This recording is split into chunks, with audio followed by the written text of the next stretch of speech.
Hi guys! Welcome to my channel. This is Lajam. Ngayon, gagawin naman natin ang incline closed chest using barbell. Katulad pa rin ng sa open incline bench press tsaka yung dumbbell bench press. 12 reps pa rin na 3 sets.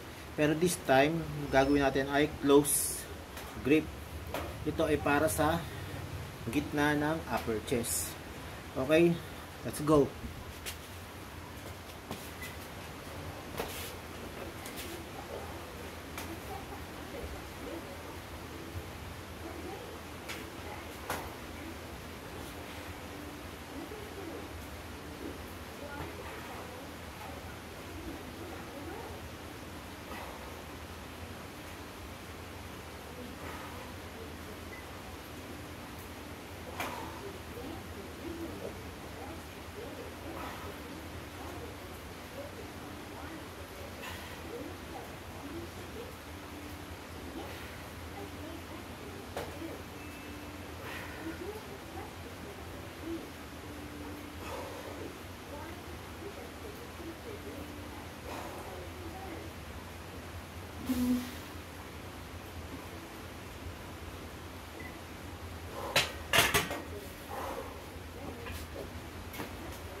Yun nga, natapos yung ating unang set ng close grip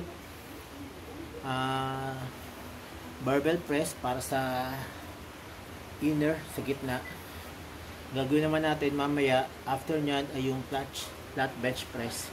Gagawin natin sa susunod ay yung flat bench press. Sa ngayon, yan, pwede nyo rin gamitin ng dumbbell.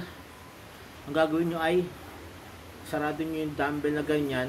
Then, kung meron kayong hexagon na dumbbell na rubber, parang ganito na kaya nyo. Ito kasi masyado magaan, 5 pounds lang. Kaya, hindi yan ang ginamit ko. Dahil ang ginamit natin kanina ay bali 30 pounds, dalawang 15 pounds para sa close grip incline bench press. So, pag dumbbell, nakaganyan. Kasi yung pagbilog ang plates mo, pwedeng magdulas. Yun lang. Hanggang sa muli, salamat sa inyo. Kung meron kayong mga katanungan, follow nyo lang ako at comment lang kayo. Sasagutin ko once na mabasa ko yung katanungan nyo. By the way, wala akong ginagamit ng any supplements. All natural.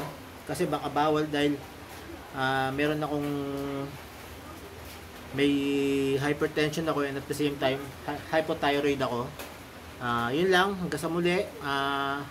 Ito po ulit si Lajam. Welcome to my salamat sa panonood sa aking channel. Hanggang sa muli. God bless.